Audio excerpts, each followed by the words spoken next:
ગઢપણ ગઢપણમાં ઘણો ફેર છે રે, ગઢપણ કોને કહેવાય જો?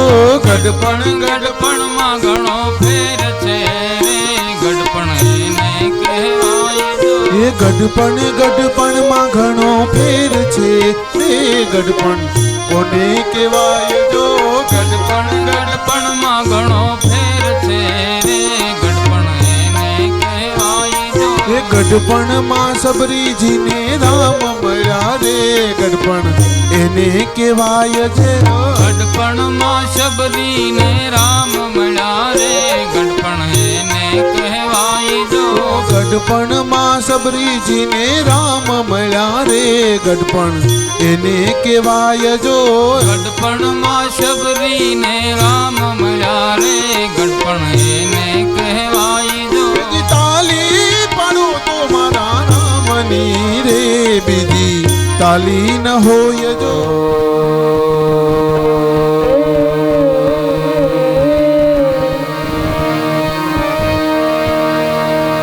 નમો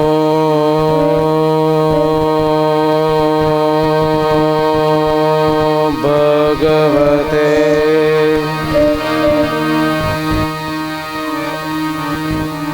વાસુદેવાય.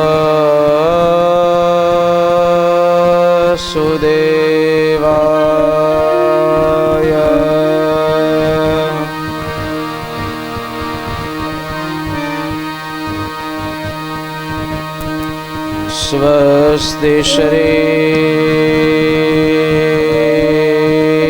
ગણેશાય નમઃ.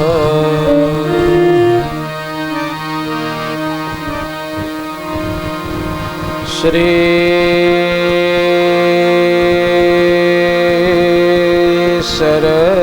સરસ્વત્यै નમઃ.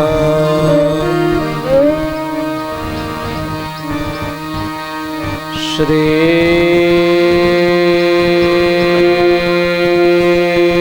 ગુરુભ્યો નમઃ.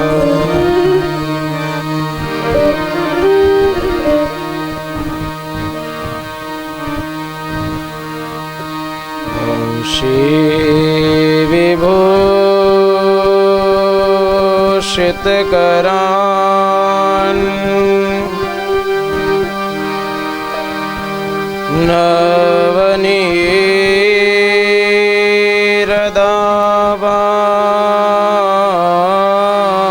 નવનીરદાવાन्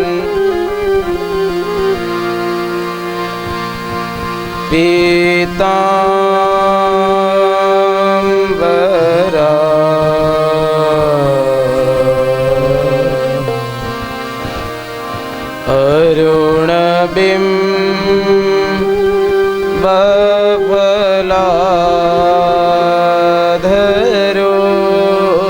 અરુણબિંબફલાધરોષ્ઠા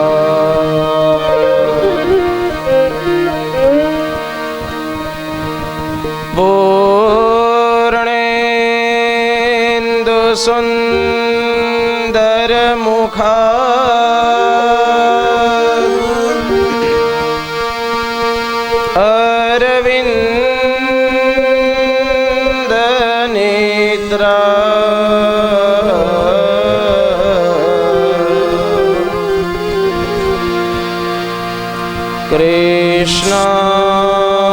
કૃષ્ણાત પર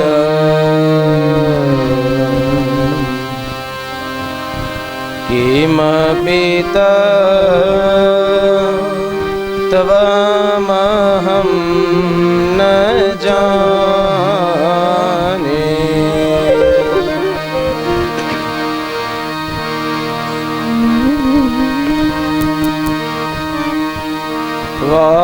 વાસનાથ વાસુદેવસ્ય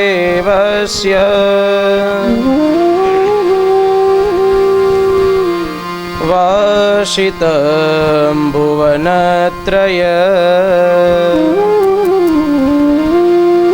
સર્વભૂતનિવાસોऽસि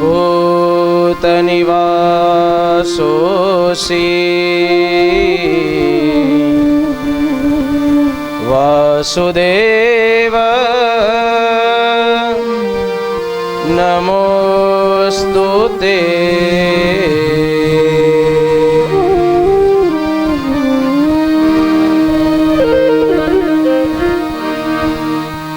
आइए हनुमंत बिराजिए,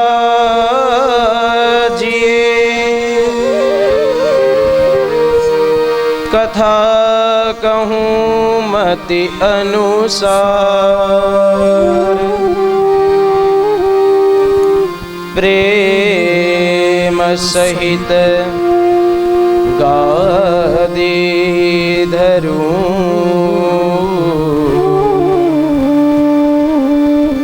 पधारिए पवन कुमार।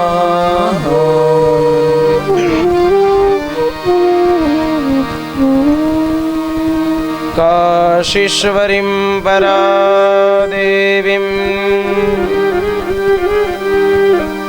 भवानीं भुवनेश्वरीं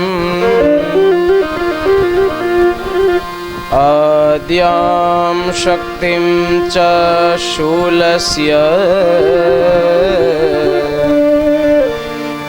चेहरम् प्रणमाम्यहम्।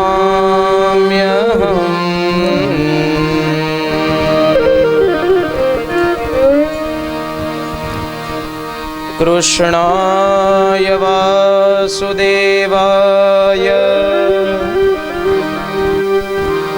हरये परमात्मने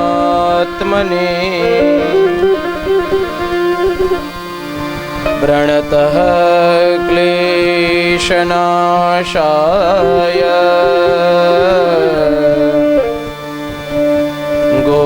गोविन्दाय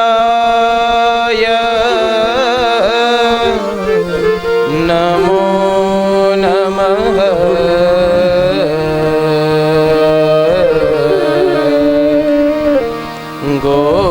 गोविन्दाय नमो नमः।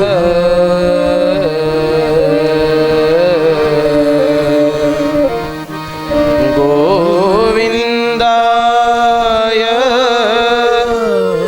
नमो नमः।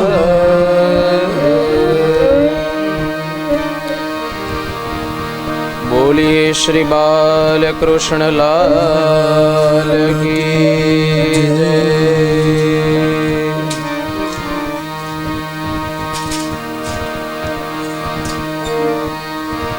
हरे राम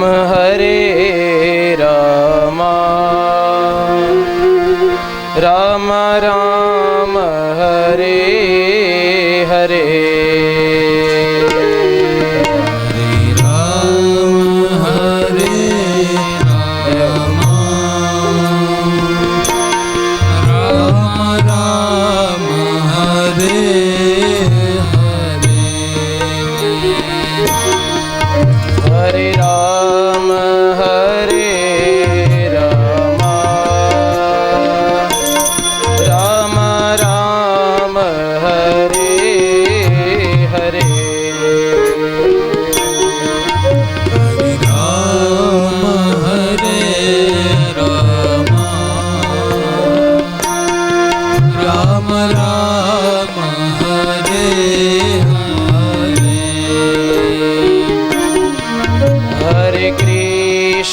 हरे कृष्णा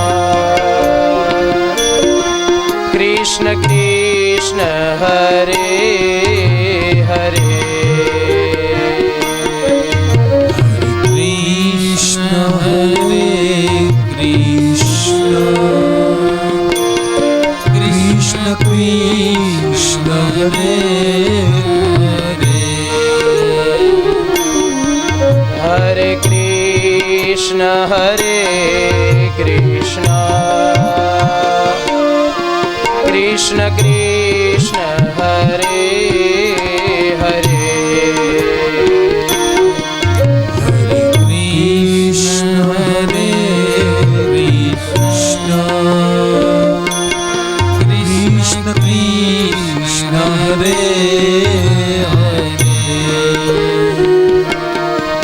હરે રામ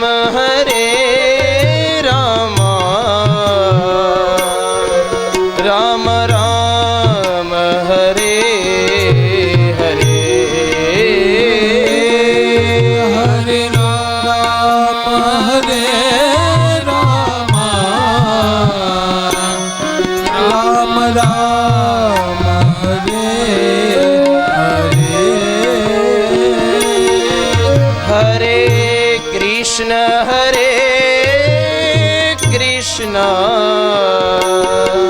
કૃષ્ણ કૃષ્ણ હરે હરે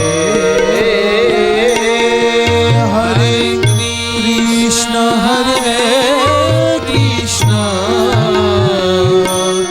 કૃષ્ણ કૃષ્ણ હરે હરે હરે કૃષ્ણ કૃષ્ણ કૃષ્ણ હરે હરે હરે કૃષ્ણ કૃષ્ણ કૃષ્ણ હરે હરે હરે રામ રામ રામ હરે હરે હરે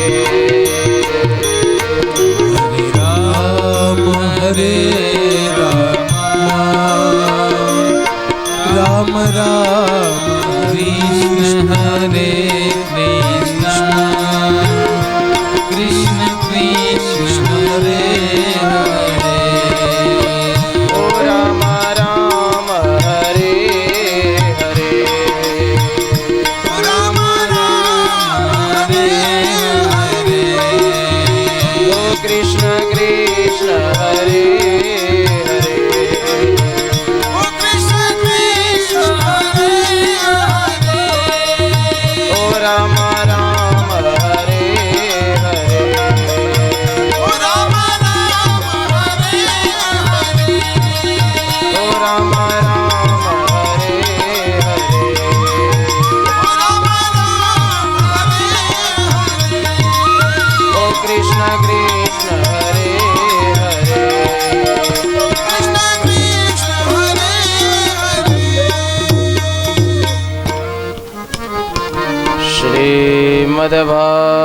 શ્રીમદ્ભાગવતમ પુરાણ તિલક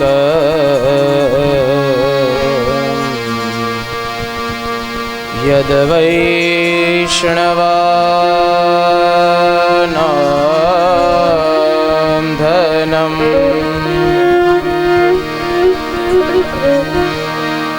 યસ્મિન પારમહંસ્યમેવ મમલ જ્ઞાનમ પરમ ગીયતે यत्र ज्ञान विराग भक्ति सहितं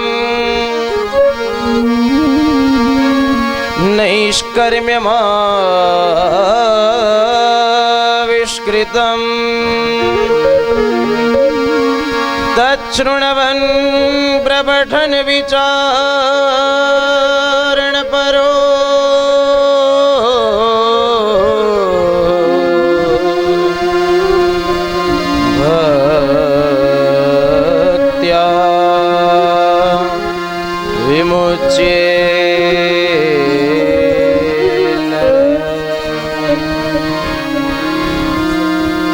श्री सुखदेव जी महाराज की जय। सौने जय श्री कृष्ण, जय माता जी।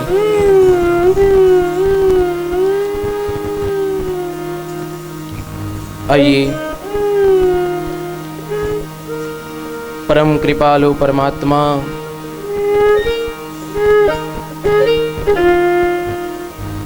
जगत पिता श्री ठाकुर जी की पूर्ण कृपा से, मां जगदम्बा की अनन्य दया से और पूर्वजों के आशीर्वाद से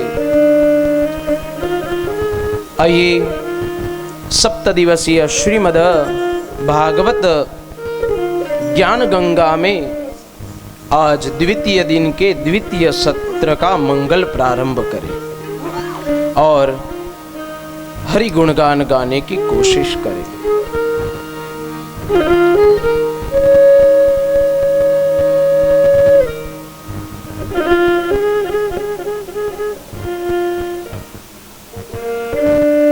નૈમિષારણ્યના પવિત્ર ક્ષેત્રની અંદર સુત પુરાણી 88,000 શૌનકાદિ ઋષિ મુનિઓને બતાવે છે કે ઋષિવરો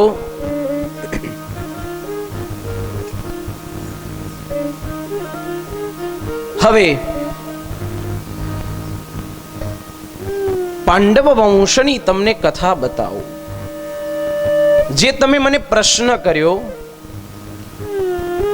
કે જેમની રક્ષા સ્વયં પરમાત્મા શ્રી નારાયણે કરી,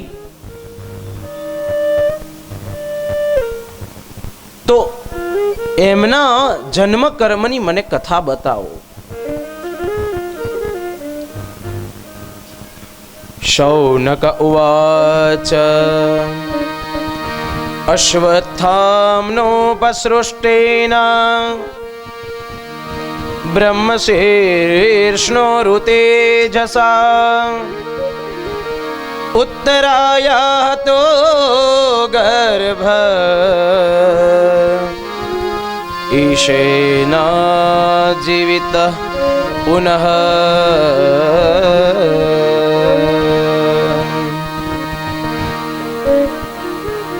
ત્યારે શૌનકોનો પ્રશ્ન થયો, સુતજીએ જવાબ આપ્યો, હે શૌનકાદિ ઋષિવરો, જે બાળકની ગર્ભની અંદર ભગવાન સ્વયં શ્રી હરિએ રક્ષા કરી, એ બાળકનો જન્મ થયો। જન્મ થયો એટલે યુધિષ્ઠિર મહારાજ આદિ પાંડવોએ દાન પુણ્ય કર્મ કરવાના ચાલુ કર્યા અને એ બાળકના જાતકર્મ સંસ્કાર માટે, નામકરણ સંસ્કાર માટે દ્રૌમ્ય, કૃપાચાર્ય જેવા ઋષિવરોને બોલાવ્યા। બાળકનું નામકરણ થવાની તૈયારી। ઋષિવરે એ પુત્રને ગોદમાં લઈ આંખ બંધ કરી અને કહ્યું, ધર્મરાજ, પાંડવો,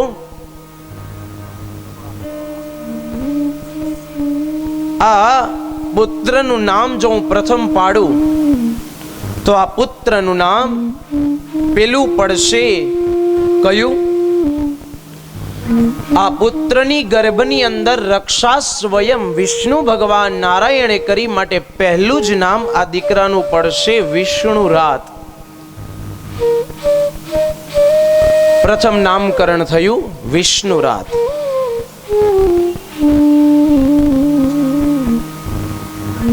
બીજું નામકરણ, જ્યારે ધર્મરાજ આ દીકરાનો જન્મ થયો એટલે આ બાળકે ચારે બાજુ નજર કરવાનું ચાલુ કર્યું, મતલબ પરીક્ષણ કર્યું, માટે આ પુત્રનું બીજું નામ પરીક્ષિત પડશે। પરીક્ષિતનો જન્મ થયો, એનું નામકરણ પડ્યું।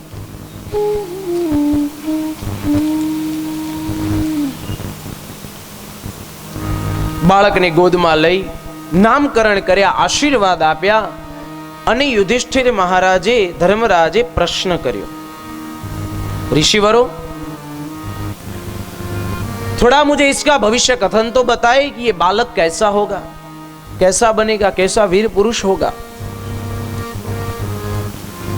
द्रौम्य, कृपाचार्य ऋषिओ बोलवा लाग्या कि धर्मराज, तमे चिंता न करो, आ बाळक में बधा ज सद्गुण रहेला छे। અર્જુન જેવા બાણાવળી થશે, ધર્મરાજ તમારા જેવા ધર્મનિષ્ઠ થશે.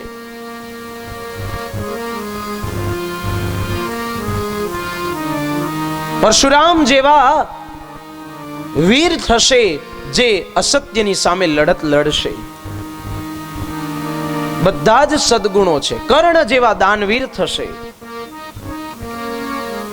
પણ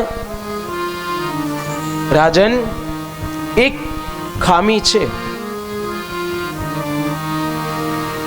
ધર્મરાજે પૂછ્યું, કઈ ખામી?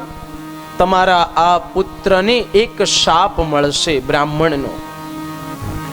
જ્યાં સાંભળ્યું ધક્કો લાગ્યો. અરે, અમારા વંશમાં આજ સુધી કોઈએ બ્રહ્મ હત્યા કરી નથી, કોઈએ બ્રાહ્મણનું કે સાધુ સંતોનું બુરું નથી કર્યું, અપમાન નથી કર્યું, એના આશીર્વાદ લીધા છે, કદી શાપ નથી લીધો, ને આ બાળક શાપ લેશે?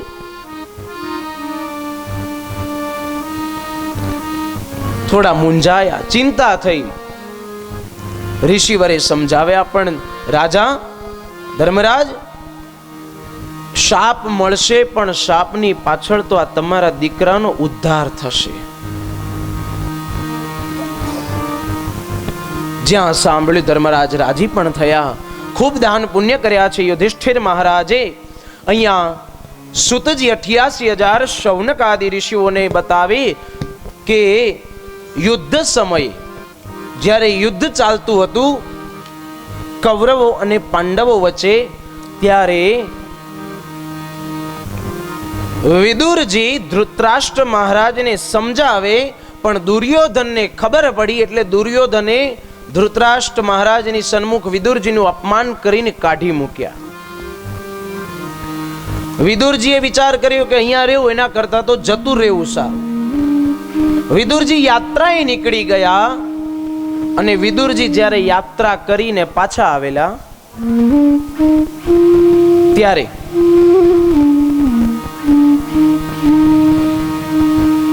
યુદ્ધ વિરામ પામેલો, પૂર્ણ થયેલું, કૌરવોનો નાશ થયેલો. ધૃતરાષ્ટ્ર અને ગાંધારી આ બે જ મહેલમાં હતા. વિદુરજીને સમાચાર મળ્યા કે પાંડવોનો વિજય થયો, કૌરવોનો નાશ થયો.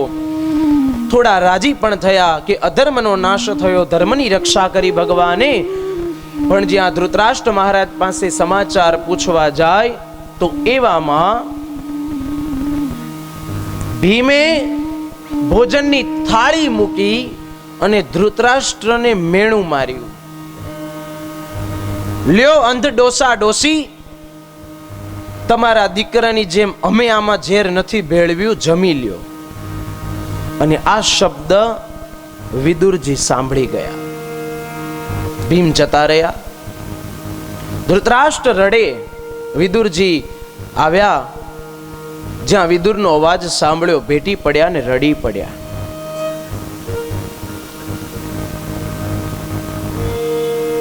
વિદુરજી કહે, મહારાજ,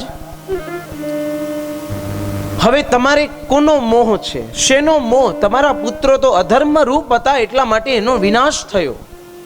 હવે તમારે અહીંયા રહેવાની શું જરૂર છે? શું તમારાથી હસ્તિનાપુર નથી છૂટતું? મહેલ નથી છૂટતો? ધૃતરાષ્ટ્ર મહારાજને વિદુરજી જ્ઞાન ઉપદેશ કરે છે.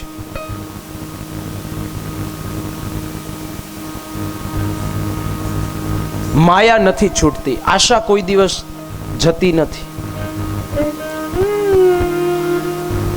અને હંમેશા એવું વિચારીએ કે હું માલિક, એ તદ્દન સાવ ખોટું. માલિક બનને બેઠે તો મરે હુએ સમજો, માલિક બન્યા તો મર્યા. માલિક નહીં, મુસાફિર. આપણે મુસાફર છીએ. મુસાફર એટલા માટે કે જેટલો ટાઈમ લખાઈને આવ્યા છીએ એટલો ટાઈમ રહેવાના. કોઈ અમરપટ્ટો લઈને આવ્યું નથી.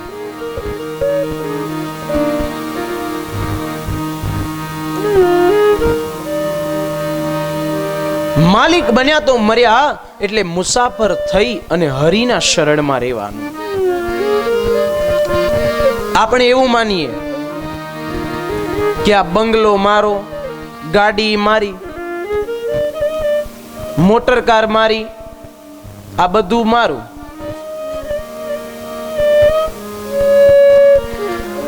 પણ એ બધું આપણે એમ કહીએ કે મારું છે, પણ હકીકતમાં આપણું નથી. આપણી પાસે છે, આપણું નથી.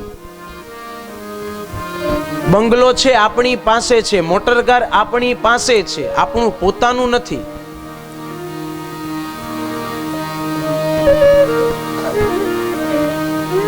ચાહે રંગ કોઈ રાજા હોય, કોઈ પણ મોટો વડો હોય કે ગરીબ હોય, કયો વ્યક્તિ હારે લઈ ગયો ગાડી, બંગલા, મોટર કાર? ના. माटे मालिक नहीं मुसाफिर बन के जीना चाहिए. इसीलिए धृतराष्ट्र महाराज को समझा रहे विदुर जी, ये अपना मोह त्यागो. હવે તમારી ઉંમર થઈ, હવે તો ગોવિંદને ભજો.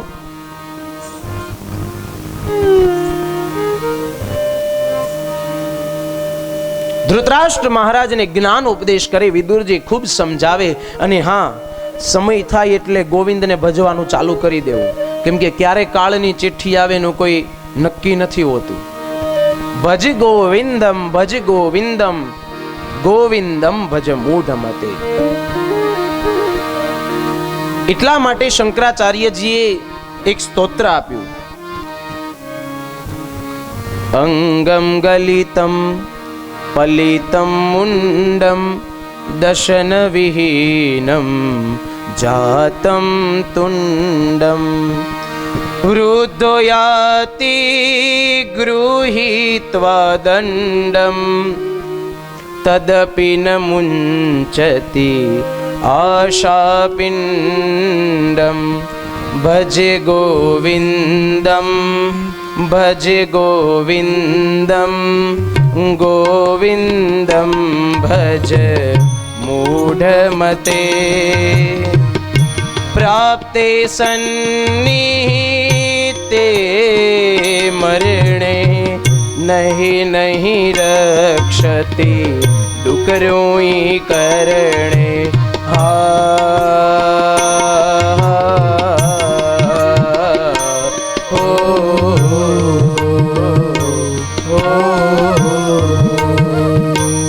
વિદુરજી ધૃતરાષ્ટ્ર મહારાજ ને સમજાવે, ભજે ગોવિંદમ, ભજે ગોવિંદમ, ગોવિંદમ ભજ મૂઢમતે. પ્રાપ્તે સન્નિહિતે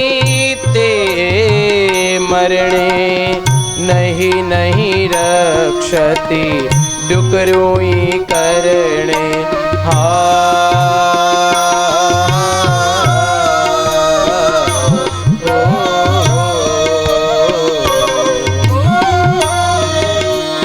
જય હો.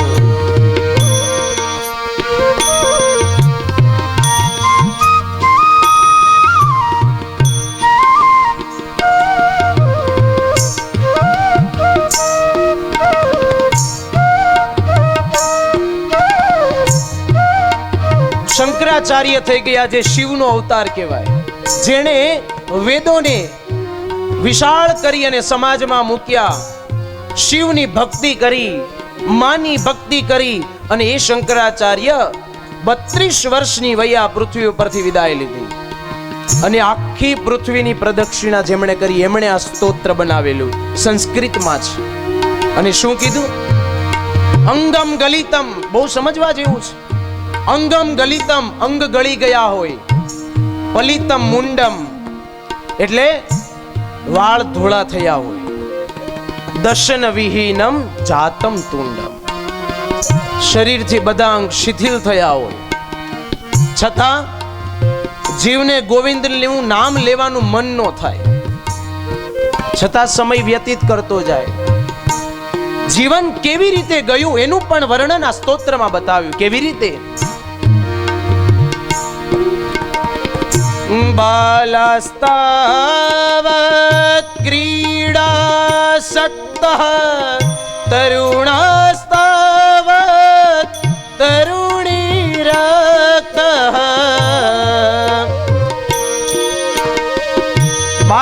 તાવત ક્રીડાસક્ત, બાળપણ રમવામાં ગયું. તરુણાસ્તાવત તરુણી રક્ત, યુવાન બન્યો, લગ્ન થયા એટલે સ્ત્રીમાં આસક્તિ થઈ, એમાં મોહ થયો. પણ વૃદ્ધસ્તાવત ચિંતામગ્ન, વૃદ્ધસ્તાવત ચિંતામગ્ન, પરે બ્રહ્મણી કોપી ન લગ્ન, ભજ ગોવિંદમ ભજ ગોવિંદમ ગોવિંદમ ભજ મૂઢમતે. પ્રાપ્તે સન્નિહિતે મરણે, નહીં નહીં રક્ષતિ ડુકરોઈ કરણે.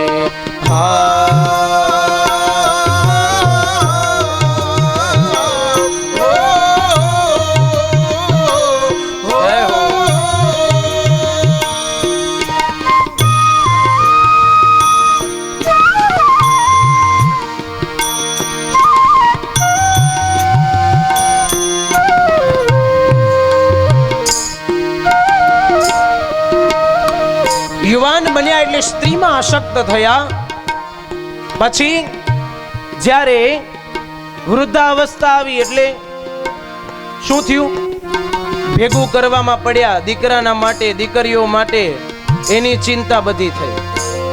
પણ ગોવિંદને ભજવાનો વખત ન આવ્યો. કહેવાનો ભાવાર્થ વિદુરજી ધૃતરાષ્ટ્ર મહારાજને આ સમજાવે છે. પુનરપી જનનમ પુનરપી મરણમ, પુનરપી જનની જઠરે શયનમ. પુનરપી જનનમ પુનરપી મરણમ, એનો અર્થ વારે વારે જન્મ થાય, વારે વારે આપણું મૃત્યુ થાય. 84 લાખના ફેરામાં જન્મવાનું ને મરવાનું, આ ફેરામાં ચક્કર ચાલુ જ રહેવાના. પણ આ સંસાર દુસ્તર છે. જેમ ગોકર્ણ મહારાજે આત્મદેવને મહાત્મ્યમાં જ્ઞાન આપ્યું. અસારઃ ખલુ સંસારઃ દુઃખ રૂપી વિમોહકઃ. ધર્મને ભજો, ધર્મં ભજસ્વ સતતમ ત્યજ લોક ધર્માન. જાયા સુતાદિષુ સદા મમતા વિમુંચ. એટલા માટે શંકરાચાર્યએ પણ સાબિતી આપી. શું? ઇહ સંસારે ખલુ દુસ્તારે, કૃપયા પારે પાહી મુરારે. ભજ ગોવિંદમ ભજ ગોવિંદમ ગોવિંદમ ભજ મૂઢમતે. પ્રાપ્તે સન્નિહિતે મરણે, નહીં નહીં રક્ષતિ ડુકરોઈ કરણે.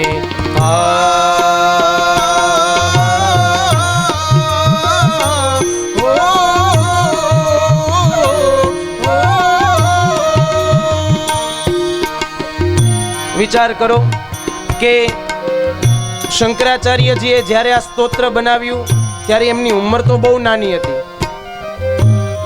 પણ કઈ મસ્તીમાં હતા ને એમણે આ સ્તોત્ર બનાવ્યું. 60 વર્ષના થયા હોય અને પછી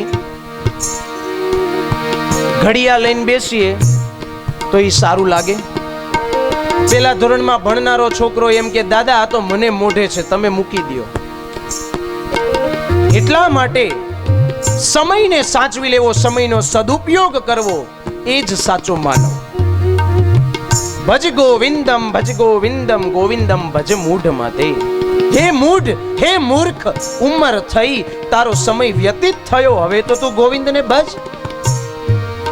વિચાર્યું નહીં કે લઘુ વયમાં પછી વિદ્યા ભણ્યાથી શું,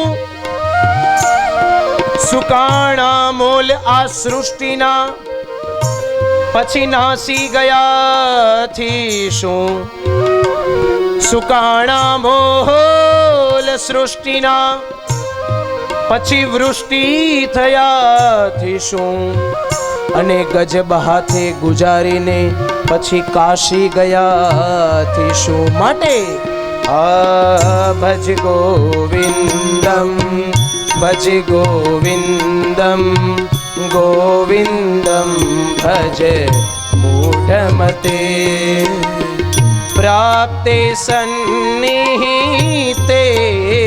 મરણે નહીં નહીં રક્ષતિ ડુકરોઈ કરણે.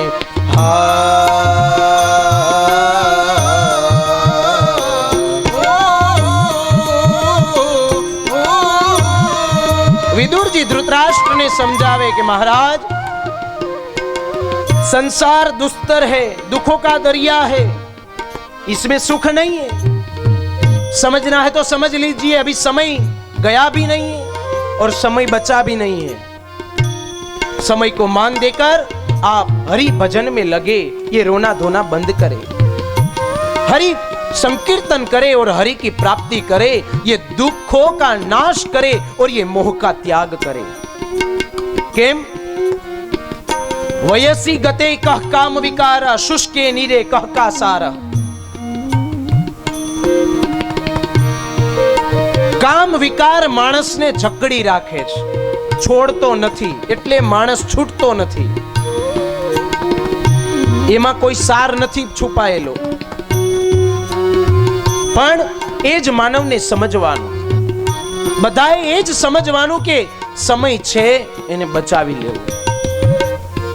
એટલા માટે ભજ ગોવિંદમ ભજ ગોવિંદમ ગોવિંદમ ભજ મૂઢમતે પ્રાપ્તે સન્નિહિતે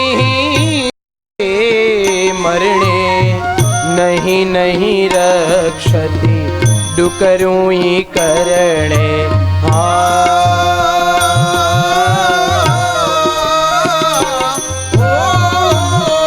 શંકરાચાર્ય રસ્તામાંથી નીકળ્યા, એક વૃદ્ધ સૂત્ર પાકું કરતા હતા વ્યાકરણનું.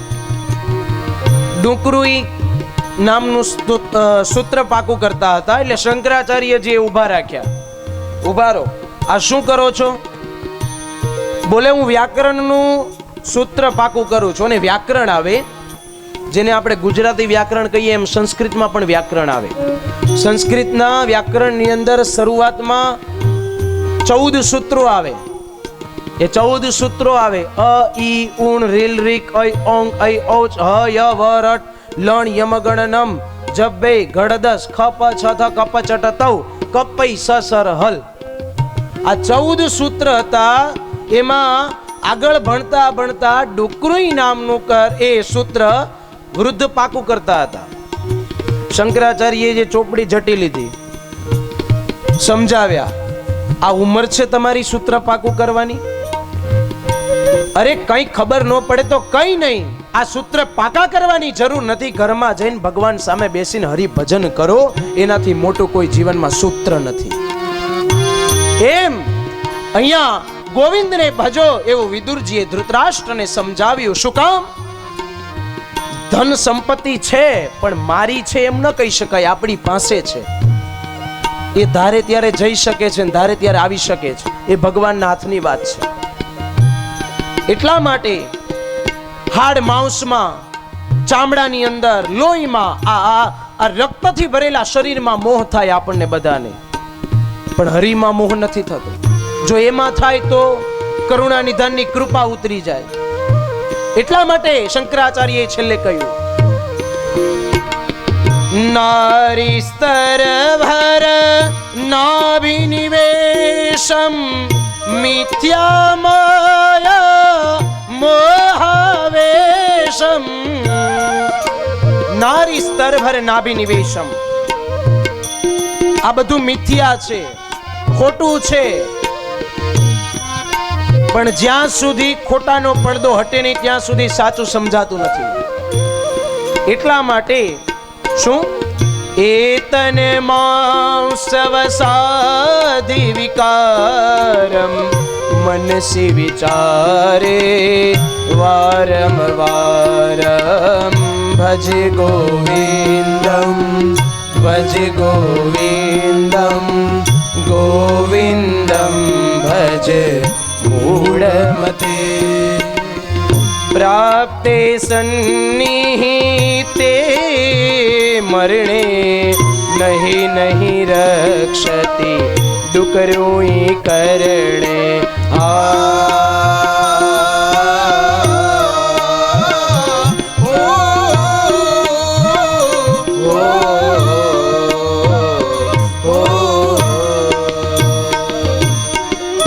ભજ ગોવિંદમ ભજ ગોવિંદમ ગોવિંદમ ભજ મૂઢમતે. હે મૂર્ખ, ગોવિંદને ભજ.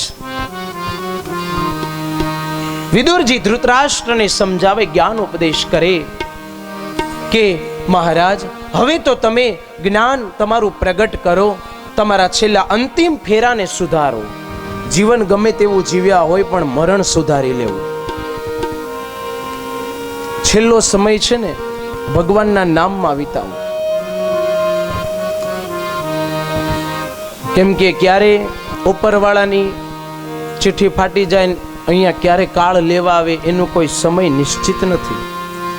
એટલા માટે કવિએ સરસ લખ્યું ને, ચિઠ્ઠી ફાટશે ઉપરવાળાની, વેળા થશે તારે જાવાની.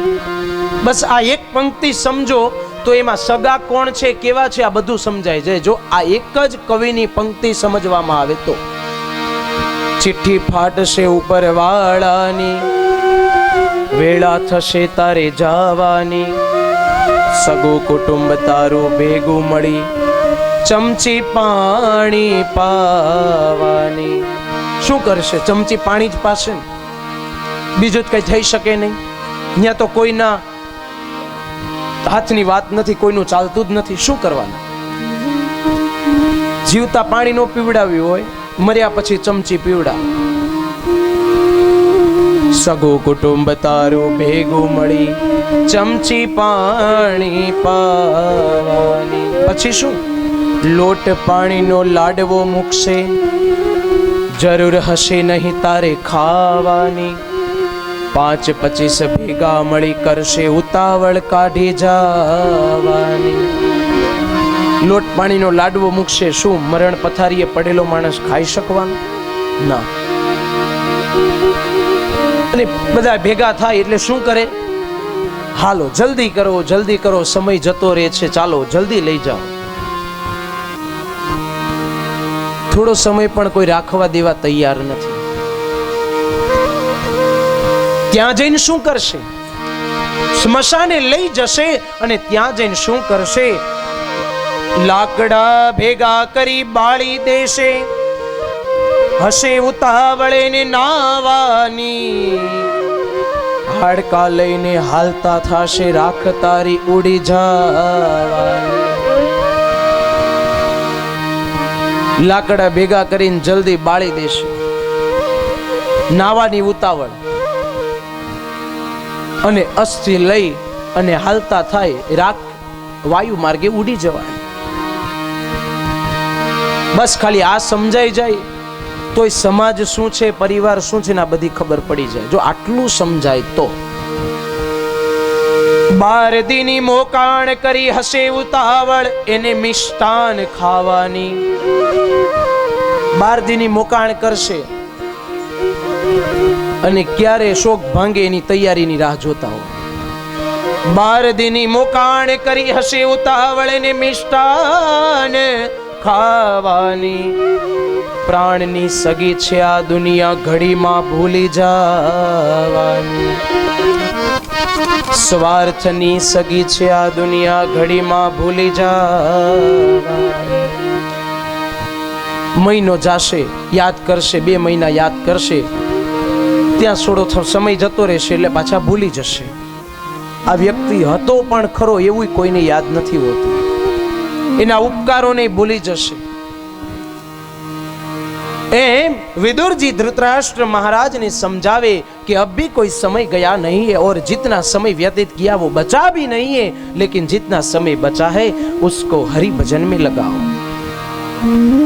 અને એ જ સમયે ધૃતરાષ્ટ્ર મહારાજને સમજાઈ ગયું અને વિદુર, ધૃતરાષ્ટ્ર અને ગાંધારીજી ત્રણેય રાત્રિના સમયે હિમાલયના સપ્ત સ્તોત્રની અંદર ગયા અને ભગવાનના દશમ સ્કંદનો પાઠ કરી હરિભજન કરી અને ભગવાનની ગતિને પામ્યા. સવાર થયું, અર્જુન, ધૃતરાષ્ટ્ર મહારાજને, ગાંધારીને, ધર્મરાજ, યુધિષ્ઠિર, પાંડવો પ્રણામ કરવા આવે, પગે લાગવા આવે, પણ ક્યાંય દેખાયા નહીં એટલે શોધવા લાગ્યા મહેલમાં. ક્યાં ગયા? ત્યારે નારદ અને તુંબરુ ઋષિ આવ્યા, વાત કરી કે એ તો ભગવાનના ધામમાં પહોંચી ગયા છે, એમની હવે રાહ ન જોશો. જ્યાં આવા શબ્દ સાંભળ્યા પાંડવો રડવા લાગ્યા. એમને પણ સમજાવ્યા નારદજીએ અને તુંબરુ ઋષિએ કે હવે તમારે પણ જવાનો સમય આવી ગયો છે, પાંડવો તમે પણ તૈયારી કરો.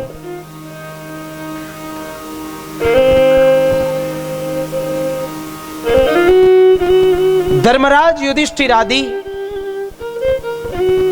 કલ્પાંત કરે, રુદન કરે, વિચાર કરે કે નારદજીએ અને તુંબરુ ઋષિએ આવું કીધું, અમારો પણ સમય આવી ગયો. પણ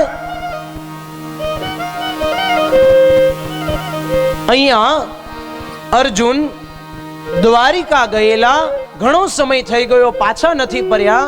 અને એવામાં એક દૂતે આવી અને સંદેશો આપ્યો કે દૂરથી અર્જુન આવતા દેખાય છે. આવું જ્યાં ધર્મરાજે સાંભળ્યું, સ્વાગતની તૈયારીઓમાં નીકળી ગયા. જ્યાં બહાર આવીને જોવે તો અર્જુન નિસ્તેજ દેખાયા.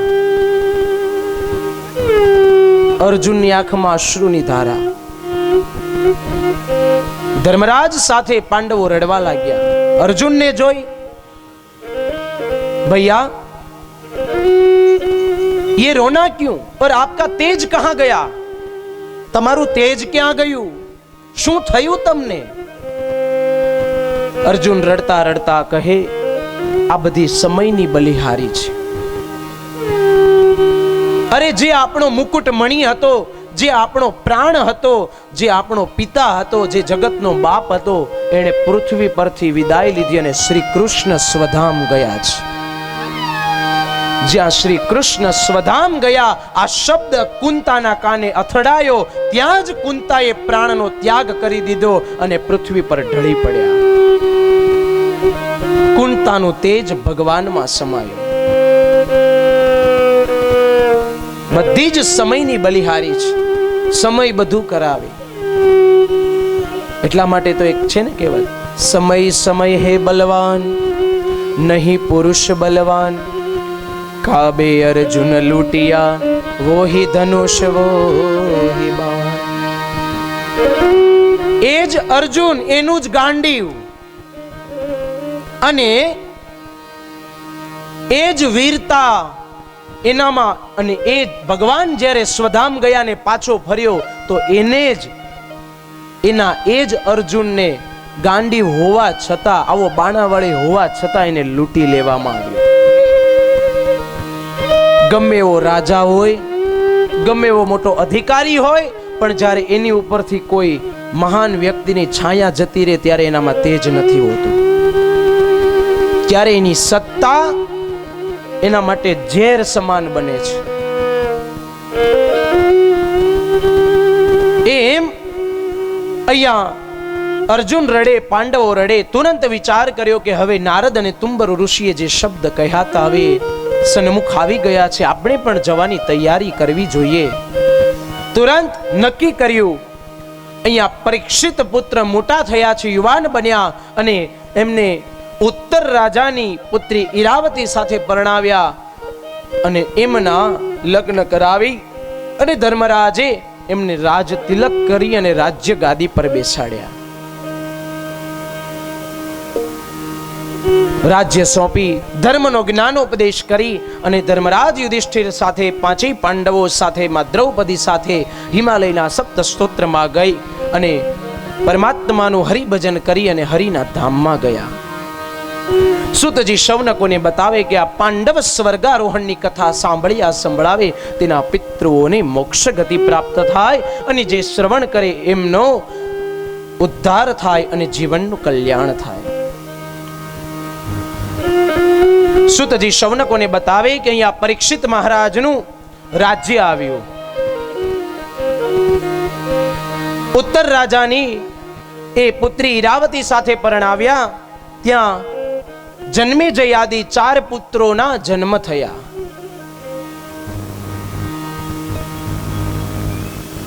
પરીક્ષિત મહારાજનું રાજ્ય, ધર્મની સ્થાપના કરી, ધર્મની રક્ષા કરે, બધાને સાચવે, પ્રજાને સાચવે. એવામાં પરીક્ષિત મહારાજ એક સમયે નગરની બહાર પરીક્ષણ કરવા નીકળ્યા તો એમાં એક દ્રશ્ય જોયું. ધર્મ રૂપી બળદ અને પૃથ્વી રૂપી ગૌ માતા ગાય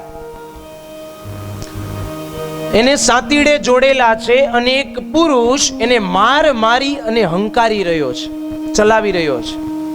જ્યાં દ્રશ્ય જોયું અને પરીક્ષિત મહારાજ અવાજ કરી ધનુષ્ય ઉઠાવી અને જ્યાં બાણ મારવા જાય અને કહે, હે દુષ્ટ, હે અધર્મી, તું ધર્મરૂપી વૃષભને, બળદને અને પૃથ્વી રૂપી ગાયને શું કામ મારે છે? તને દંડ મળશે. જ્યાં આવા શબ્દ સાંભળ્યા એ પુરુષ દોડતો દોડતો આવ્યો અને પરીક્ષિત મહારાજના શરણમાં પડી ગયો. 2 હાથ જોડીને ક્ષમા માગી, મહારાજ ક્ષમ્યતા, મુझे ક્ષમા કરીએ. પરીક્ષિત મહારાજ કહે, તું કેમ એને મારે છે? તને ખબર છે આ ધર્મનું શાસન છે અને મારા રાજ્યમાં આ હું સહન ન કરી શકું. પુરુષ ઉભો થયો. પરીક્ષિત મહારાજે પૂછ્યું, તું કોણ? તારું નામ શું? ત્યારે એ પુરુષ બોલ્યો, મહારાજ તમે મને પૂછો છો મારું નામ શું? હવે તો મારો સમય આવ્યો. અહમ કલિહી, હું કલિયુગ છું, હું કલી છું. પરીક્ષિત મહારાજ કહે, કલી તું? બોલે, હા, સતયુગ ગયો, ત્રેતા ગયો, દ્વાપર ગયો, હવે મારો સમય આવ્યો. ભગવાન સ્વધામ ગયા એટલે મારી વારી આવી, એટલે હું આવ્યો. પરીક્ષિત મહારાજ કહે, તો તને રહેવા ન દઉં, કેમ કે તારો મિત્ર અધર્મ અને શાસન છે ધર્મનું. તને હું દંડ આપીશ. કલિયુગ 2 હાથ જોડીને શરણમાં પડ્યો. અરે ભગવાન, મહારાજ મારો સમય આવ્યો, મને શું કામ તમે મારો છો? મને રહેવાના સ્થાન આપો. ત્યારે પરીક્ષિત મહારાજે કલિયુગને રહેવાના સ્થાન આપ્યા. બહુ રકઝક કરી. છેલ્લે પરીક્ષિત મહારાજ ધર્મરાજના જ વંશ અને એમને દયા આવી, સ્થાન આપ્યા. કળિયુગને રહેવાના સ્થાન આપ્યા. ક્યાં આપ્યા? અભ્યર્થિતસ્તદા તસ્યે સ્થાનાની કલયે દદો. અભ્યર્થિતસ્તદા તસ્યે સ્થાનાની કલયે દદો. દ્યુતમ પાનમ શ્રિયઃ સૂના યત્ર ધર્માશ્ચતુર્વિધઃ. કળિયુગને રહેવાના સ્થાન આપ્યા. ક્યાં? ભાગવતજી પ્રમાણે તો 4 જગ્યાએ. દ્યુતમ પાનમ, જ્યાં જુગાર રમાતો હોય ત્યાં કળિયુગ તારે રહેવાનું. જ્યાં દારૂ પીવાતો હોય ત્યાં તારે રહેવાનું. ન ખાવાની વસ્તુ ખવાતી હોય ને ન પીવાની વસ્તુ પીવાતી હોય ત્યાં તારે રહેવાનું. વૈશ્યાવૃત્તિ ચાલતી હોય ત્યાં તારે રહેવાનું. અને ત્યાર પછી સુવર્ણમાં, સોનામાં તારો વાસ. કળિયુગે બહુ રકઝક કરી એટલે આ વધારે જગ્યા આપી. હજી એક સ્થાન તો આપો. પરીક્ષિત મહારાજ કહે સોનામાં તારો નિવાસ. હવે અહીંયા કેટલાય બેઠા છે એમને મનમાં પ્રશ્ન થયો હશે કે સોનામાં કળિયુગનો નિવાસ, તો સોનું પહેરવું કે નહીં? ઘણે મારી સામે જોયું હશે કે મહારાજે પહેર્યું છે. પણ સોનામાં કળિયુગનો નિવાસ પણ કયું સોનું એનું ભાગવતજીમાં ઉલ્લેખ બતાવ્યો. કોઈનું પચાવી પાડેલા ધનનું સોનું હોય, અનીતિનું સોનું હોય, એ સોનામાં કળિયુગનો વાસ છે. અને આપણે એવી કહેવત છે ને, ઘણા કે ને સોનું મળે તોય નહીં સારું, ખોવાય તોય નહીં સારું. મળે તો સારું નહીં એમ કે નહીં, લઈ લે. સોનું ખોવાય તો સારું નહીં. પણ ખરેખર જોવા જાવ તો સોના જેવું પવિત્ર કોઈ વસ્તુ નથી. એનો પુરાવો બતાવો. ભાગવતજી છે અને ભગવાન પોતે બોલ્યા છે સોનું પવિત્ર છે. ભલે એમાં કળિયુગનો વાસ હોય, પણ કેવા સોનામાં એ મેં તમને બતાવ્યું. અનીતિનું, અધર્મનું જે ધનનું સોનું હોય એમાં કળિયુગનો નિવાસ, પણ સોનું એ પવિત્ર છે. અરે એવું કહેવાય છે કે ભગવાન સ્વયં શ્રી કૃષ્ણ ભાગવતમાં બોલ્યા છે, 11મા સ્કંધમાં બોલ્યા છે, અહમ કાંચનોસ્મી, સોનામાં હું છું, આવું કૃષ્ણ બોલ્યા છે. કદાચ ગંગાજળ ન મળે ને, અને અમારું તો આ રોજનું રૂટીન છે, કદાચ અમારી પાસે હાલતા ચાલતા ગંગાજળ ન હોય તો સોનાની વીંટી હોય, સોનું હોય, કોઈ પણ નાનું ટુકડો પણ સોનાનો હોય, જલમાં બોળો અને એને બહાર લઈ લ્યો અને મૂકી દો અને પછી એ જલ છાંટો તો એ પવિત્રતા પ્રાપ્ત કરાવે. આ વસ્તુ સત્ય સનાતન છે. પણ સોનાનું મહત્વ બતાવ્યું, પણ કળિયુગને પરીક્ષિત મહારાજે સુવર્ણમાં નિવાસ આપ્યો છે. અને કલિયુગે કહ્યું કે પરીક્ષિત મહારાજ તમે ચિંતા ન કરો, મારા બધા જ અવગુણ હશે, મારો મિત્ર અધર્મ હશે, પણ મારામાં એક ગુણ છે. પરીક્ષિત મહારાજ કે કયો ગુણ? કે સતયુગમાં તપ કરવાથી ન મળે, ત્રેતામાં ન મળે, દ્વાપરમાં ન મળે, એ મારા સમયમાં ખાલી સંકીર્તન માત્રથી ભગવાનની પ્રાપ્તિ થશે, આ હું કહું છું. આવું કળિયુગ બોલ્યા,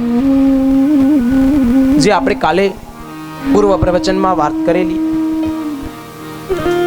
સમ્યક કલૌ કેશવ કીર્તનાત, કળિયુગમાં કેશવનું કીર્તન પરમાત્મા સુધી પહોંચાડે, હરિ સુધી લઈ જાય. સુંદર વર્ણન સુતજીએ બતાવ્યો શૌનકાદિ ઋષિઓને. અહીંયા બંનેનો સંવાદ પૂર્ણ થયો. કલિયુગ એના માર્ગે ગયો. પરીક્ષિત મહારાજ પોતાના મહેલમાં આવ્યા. થોડો સમય ગયો એટલે પરીક્ષિત મહારાજને થયું કે રાજમહેલમાં પર્યટન કરું, શું ચાલે ને શું નથી ચાલતું. મહેલમાં જોવા લાગ્યા. એવામાં એક દ્વારે તાળું મારેલું ને ત્યાં લખેલું કે આ દરવાજો કોઈએ પણ ખોલવો નહીં. પરીક્ષિત મહારાજ વિચાર કરે કે આ દરવાજો ખોલવાની ના પાડી તો એવું તો શું છે આમાં, અને હું તો રાજા છું, મને કોણ રોકી શકવાનું. દૂતોને કહ્યું કે આ તાળા તોડો, દરવાજા ખોલો. જ્યાં તાળા તોડ્યા, દરવાજા ખોલ્યા એટલે સુંદર એવો પ્રકાશ ફેલાવા લાગ્યો, તેજસ્વીતા દેખાવા લાગી ઓરડાની અંદર. અને જ્યાં નજીક જઈ જોયું તો સુવર્ણનો સોનાનો મુકુટ હતો.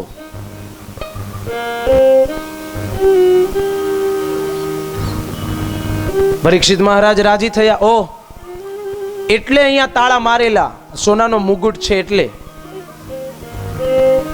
અરે આવો તેજસ્વી મુગુટ, આવો પ્રકાશ ફેલાવનારો મુગુટ આ બંધ ઓરડે શોભે કે મારા મસ્તક પર શોભે? મનમાં આવો પ્રશ્ન થયો. પોતાનો મુગુટ કાઢી અને એ મુગુટ ધારણ કર્યો અને તુરંત કળિયુગનો પ્રવેશ પરીક્ષિત મહારાજમાં થયો. શૌનકોએ પ્રશ્ન કર્યો, કેમ એ મુગુટમાં કળિયુગ આવ્યો અને પરીક્ષિતમાં પ્રવેશ કર્યો? સૂતજીએ જવાબ આપ્યો, એ મુગુટ હતો જરાસંધ રાજાનો. જ્યારે ભગવાને ભીમ દ્વારા જરાસંધને મરાવ્યો એટલે એના દીકરા સહદેવે એ મુગુટ વિજય પવિત્રતા પ્રાપ્ત કરવા માટે ખુશીથી એ મુકુટ પાંડવોને આપેલો. લો, આ મારા પિતાની કમાઈનો બનાવેલો મુકુટ. અને ભગવાન જાણતા હતા, પાંડવો પણ જાણતા હતા કે અનિતિના ધનનો બનાવેલો મુકુટ છે અને આ સોનું પણ અનિતિનું છે. અને અહીંયા પરીક્ષિત મહારાજે થોડી વાર પહેલા જ કળિયુગ સાથે જવાબ આપ્યો કે તારે સોનામાં રહેવાનું. એટલે તુરંત પરીક્ષિતમાં કળિયુગ આવ્યો. એટલે બુદ્ધિ ભ્રષ્ટ થઈ, સાત્વિક બુદ્ધિ દૂર થઈ અને ક્રૂર બુદ્ધિ આવી. તુરંત વિચાર આવ્યો કે વનમાં શિકાર કરવા જાઓ. હાથમાં શસ્ત્ર લઈ અશ્વ સવારી કરી અને પરીક્ષિત મહારાજ શિકાર કરવા ગયા, મૃગિયા રમવા ગયા. ત્યાં શિકાર કરી થાકી ગયા, પાણી પીવાની તરસ લાગી. વિચાર આવ્યો કે અહીંયા નજીકમાં શમીક ઋષિનો આશ્રમ છે, ત્યાં જાવ તો મને જલપાન મળશે. પણ પરીક્ષિતના શરીરમાં કળિયુગ છે એટલે ભાન ન રહ્યું. આશ્રમની નજીક આવ્યા, ઉતર્યા અને પેલી ભૂલ કરી પરીક્ષિત મહારાજે પગમાં પાવડી પહેરીને આશ્રમમાં ગયા. બીજી ભૂલ કરી, હાથમાં શસ્ત્ર લઈને ગયા. હંમેશા ગુરુદ્વાર જઈએ, દેવી દેવતાના મંદિર જઈએ યા કોઈ મહાપુરુષના શરણે જઈએ તો પગમાં પાવડી પહેરી ન જવાય. આ બધી મર્યાદા છે, વિવેક છે. અને હાથમાં શસ્ત્ર લઈને ન જવાય. પણ એ ભૂલ પરીક્ષિત મહારાજે કરી અને જ્યાં આગળ ગયા, જો શમીક ઋષિ સમાધિમાં ભગવાનનું ભજન કરતા હતા, એમને કંઈ ખબર નથી કે પરીક્ષિત મહારાજ આવ્યા. એટલે પરીક્ષિત મહારાજને અભિમાન આવ્યું, અરે હું આ દેશનો સમ્રાટ, મારું સ્વાગત કરવાની જગ્યાએ આંખ બંધ કરીને ઋષિ બેઠા, આટલું અપમાન કેમ સહન થાય? અભિમાન આવ્યું, સાથે ક્રોધ આવ્યો. હાથમાં શસ્ત્ર હતું, બાજુમાં સર્પ નીકળ્યો, સાપ નીકળ્યો. એટલે તુરંત શસ્ત્રથી સાપને માર્યો અને મરેલો સાપ શમીક ઋષિના ગળામાં પહેરાવી અને પરીક્ષિત મહારાજ નીકળી ગયા પોતાના મહેલ તરફ.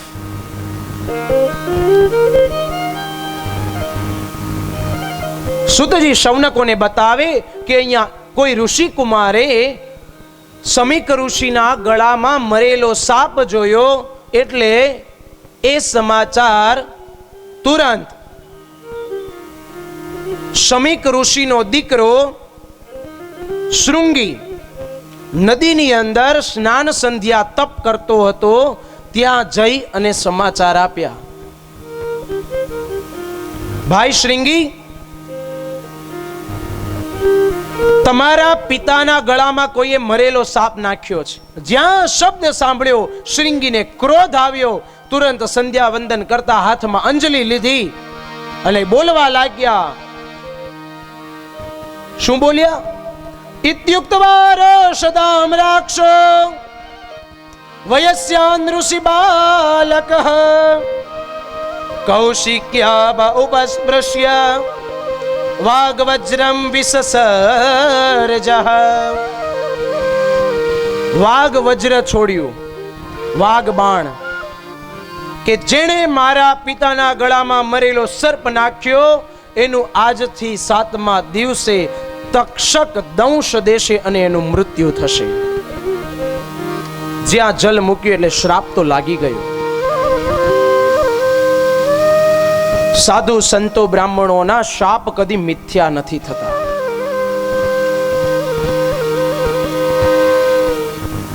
શૃંગી સાથે ઋષિકુમારો આવ્યા આશ્રમમાં. ઋષિની સમાધિ ખુલી અને જેમ કોઈ મહાપુરુષ, કોઈ સંત ગળામાંથી પુષ્પની માળા કાઢીને સાઈડમાં બાજુમાં મૂકે, એમ શમીક ઋષિએ મરેલો સર્પ ગળામાંથી કાઢી અને બાજુમાં મૂક્યો. અને ઋષિકુમારે કહ્યું કે ભાઈ શૃંગીએ તો શાપ આપી દીધો છે જેણે આ કૃત્ય કર્યું એને. અને જ્યાં બે આંખ બંધ કરી અને શમીક ઋષિએ જોયું તો બીજું કોઈ હતું નહીં, દેશનો સમ્રાટ પરીક્ષિત રાજા હતા. આંખ ખોલી અને શૃંગીને ઠપકો આપ્યો, બેટા વિચાર્યા વગર વાઘ બાણ કદી છોડવું નહીં. તને ખબર છે તે કોને શાપ આપ્યો? જેને તે શાપ આપ્યો છે આપણા દેશનો રાજા અને ધર્મનો જ્ઞાતા છે. અને રાજા નહીં રહે તો પ્રજા કેમ શોભશે? એનું પાલન પોષણ કોણ કરશે? એ તું જાણે છે. શૃંગે ક્ષમા માગી છે અને એ પછી તો શમિક ઋષિએ ઋષિકુમારો દ્વારા પરીક્ષિત મહારાજને કેવડાવ્યું. પરીક્ષિત મહારાજે મહેલમાં આવીને જેવો મુગુટ કાઢ્યો, કળિયુગ બહાર આવ્યો અને ભાન થયું કે મારાથી મોટામાં મોટો અપરાધ થઈ ગયો છે. ત્યારે ઋષિકુમારો આવ્યા અને પરીક્ષિત મહારાજને વંદન કરી અને જાણ કરી કે અમારા શમિક ઋષિના પુત્ર શૃંગીએ તમને શાપ આપ્યો છે કે 7મા દિવસે તક્ષક તમને દંશ દેશે અને તમારું મૃત્યુ થશે. પરીક્ષિત મહારાજ બહુ રાજી થયા, ખુશ થયા, વધાવ્યા, જય હો. સ્વાગત કર્યું, એમને ખૂબ દાન પુણ્ય કર્યા અને પાછા મોકલ્યા. અહીંયા એ જ સમયે ઇતિ લંઘિત મર્યાદમ તક્ષક સપ્તમેહની દક્ષ્યંતિ સ્મ કુલાંગારમ ચોદિતો બે તદ્રુહમ. મર્યાદા આપી 7 દિવસની. પરીક્ષિત મહારાજે દીકરાને રાજતિલક કરી, રાજગાદી સોંપી અને પોતાનો મરણ સુધારવા માટે નીકળી ગયા. ફરતા ફરતા ફરતા ગંગાના કિનારે આવ્યા અને જ્યાં ઘણા બધા ઋષિઓ બેઠા છે. એક ઋષિ પાસે ગયા, પૂછ્યું, ઋષિવર, આજથી 7મા દિવસે મારું મૃત્યુ છે, મારે શું કરવું? ઋષિવરે કોઈએ જવાબ આપ્યો કે હમણાં હું મારું અનુષ્ઠાન કરું છું, તપ કરું છું, મને સમય નથી, તમે બીજા પાસે જાઓ. બીજા પાસે આવ્યા. પરીક્ષિતે પ્રાર્થના કરી. બીજાએ જવાબ આપ્યો કે મરણ સુધારવાનો ઉપાય મને ખબર નથી ને હું જાણતો નથી, તમે ત્રીજા પાસે જાઓ. ત્રીજા પાસે ગયા, જવાબ મળ્યો કે હું ઉપાય તો કરું પણ તમારું મૃત્યુ સુધરે નહીં તો એનો અપયશ લેવા હું તૈયાર નથી. પરીક્ષિત મહારાજ થાકી ગયા કે મારો ઉદ્ધાર કરનાર કોઈ નથી. છેવટે ગયા માં ગંગા પાસે, 2 હાથ જોડી અને પ્રાર્થના કરી, માં ગંગા, તું તો સૌ જીવોના પાપનો નાશ કરે છે, ત્રિવિધ તાપનો નાશ કરે છે, સૌને પવિત્ર પુણ્યશાળી બનાવે છે, તો મારો પણ ઉદ્ધાર તો કર. પ્રાર્થના કરી, હે માં ગંગા, તું કઈ રસ્તો બતાવ, માર્ગ બતાવ. અને જ્યાં પ્રાર્થના કરી એવામાં સામેથી મહાન મહાપુરુષ સ્વયં બ્રહ્મ એવા સાક્ષાત શુકદેવજી મહારાજ સામે ચાલતા ચાલતા આવ્યા. અને વ્યાસજીએ લખ્યું, શું? તત્ર ભવદ ભગવાન વ્યાસપુત્રો યદૃચ્છયા ગામટમાનો નપેક્ષઃ અલક્ષ્યલિંગો નિજલાભતુષ્ટો વૃતશ્ચ બાલે અવધૂત વેશઃ. વ્યાસજીએ શું લખ્યું? તત્ર ભવદ ભગવાન વ્યાસપુત્રો, તત્ર અભવદ, સ્વયં ભગવાન આવ્યા. શુકદેવ કોણ? સ્વયં ભગવાન છે. અને કોના દીકરા? વ્યાસપુત્રો સામેથી આવતા જોયા. અને કેવા છે? અને કેવી રીતે આવ્યા? યદૃચ્છયા ગામટમાનો નપેક્ષઃ, જેને કોઈ અપેક્ષા નથી. યદૃચ્છયા એટલે નિજ ઈચ્છાથી, પોતાની ઈચ્છાથી, કોઈના કહેવાથી ને કોઈના બોલાવાથી નહીં, પોતાની ઈચ્છાથી ત્યાં શુકદેવજી પધાર્યા. અલક્ષ્યલિંગો નિજલાભતુષ્ટો વૃતશ્ચ બાલે અવધૂત વેશઃ. જે અવધૂત વેશમાં છે શુકદેવજી મહારાજ, એવા અવધૂત છે જેણે વસ્ત્રો પણ ધારણ નથી કર્યા, દિગંબર છે. એટલા માટે દિગંબરમ વક્ત્ર વિકીર્ણ કેશ પ્રલંબ બાહુમ સ્વમરોત્તમાભમ. જેના કેશ વિખરાયેલા છે, પ્રલંબ બાહુ ગોઠણની નીચે સુધી જેના હાથ પહોંચે છે, વિશાળ પગ છે, પૃથ્વી જેનું પથરણું છે, આકાશ જેનું ઓઢણ છે, દિશાઓ જેના વસ્ત્ર છે, એવા અવધૂત શુકદેવજી ત્યાં આવ્યા. ઋષિવરો પોતાના આસન પરથી ઊભા થયા અને જય જયકાર કર્યો. બોલીએ શુકદેવજી મહારાજ કી જય. શુકદેવજી મહારાજ પધાર્યા. માં ગંગાએ કૃપા કરી એવું માન્યું પરીક્ષિત મહારાજે, અને એવા પરીક્ષિત મહારાજે શુકદેવજી મહારાજને ગુરુ કર્યા, એમની પૂજા કરી છે, એમની વંદના કરી અને ગુરુ બનાવી અને પ્રશ્ન કર્યો કે 7મા દિવસે મારું મૃત્યુ છે, મારે મરણ સુધારવા માટે શું કરવું? અને એવા સમયે ગુરુ અને શિષ્યનું મિલન થયું. શુકદેવ અને પરીક્ષિત મહારાજનું મિલન થયું. એ કથા પ્રથમ સ્કંદ સુધી વિરામ બતાવી. અહીંયા પણ પ્રથમ સ્કંદનું વાણીમય પુષ્પ હરિના ચરણમાં અર્પણ કરી આવો, ભગવાનને અર્પણ કરી અને 2 મિનિટ હરિસુમિરન કરી. एते श्रीमद्भागवते महापुराणे वैयासिक्याम् अष्टादशसहस्र्यां पारमहंस्यां संहितायां प्रथमस्कन्धः श्रीकृष्णार्पणमस्तु. प्रथम स्कंदનું વાણીમય પુષ્પ હરિના ચરણમાં અર્પણ. જય જય વિઠ્ઠલ વિઠ્ઠલ વિઠ્ઠલા, જય જય વિઠ્ઠલ વિઠ્ઠલ વિઠ્ઠલા, माझा विठ्ठल पांडुरंगा, हो माझा विठ्ठल हरी बोल. हो माझा विठ्ठल पांडुरंगा, हो माझा विठ्ठल पांडुरंगा. जय जय विठ्ठल विठ्ठल विठ्ठला, જય જય વિઠ્ઠલ हरी बोल. विठ्ठला, जय जय विठ्ठल विठ्ठल विठ्ठला, જય જય વિઠ્ઠલ વિઠ્ઠલ विठ्ठला, माझा विठ्ठल पांडुरंगा, हो माझा विठ्ठल प्रेम से ताली बजा कर गाइए.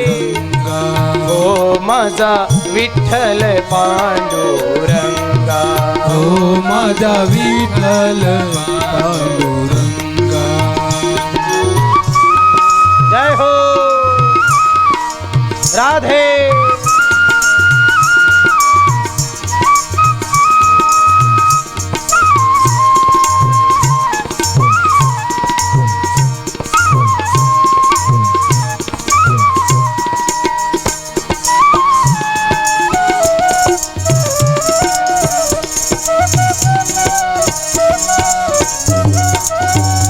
जय जय विठ्ठल विठ्ठल विठ्ठला, જય જય વિઠ્ઠલ વિઠ્ઠલ विठ्ठला, माझा विठ्ठल पांडुरंगा, हो माझा विठ्ठल पांडुरंगा.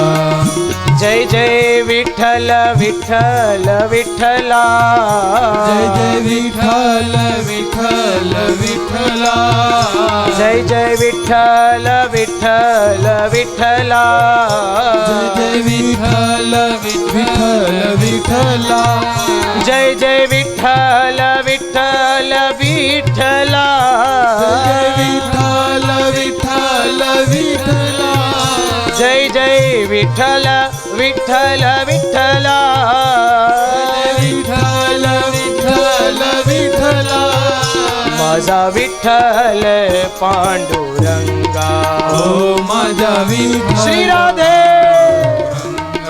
हो माझा विठ्ठल पांडुरंगा, हो माझा विठ्ठल पांडुरंगा. जय जय विठ्ठल विठ्ठल विठ्ठला, जय जय विठ्ठल हरि बोल. जय जय विठ्ठल विठ्ठल विठ्ठला, जय जय विठ्ठल विठ्ठल विठ्ठला, हे माझा विठ्ठल पांडुरंगा, हो माझा विठ्ठल पांडुरंगा, हो माझा विठ्ठल पांडुरंगा, हो माझा विठ्ठल पांडुरंगा. हे हरी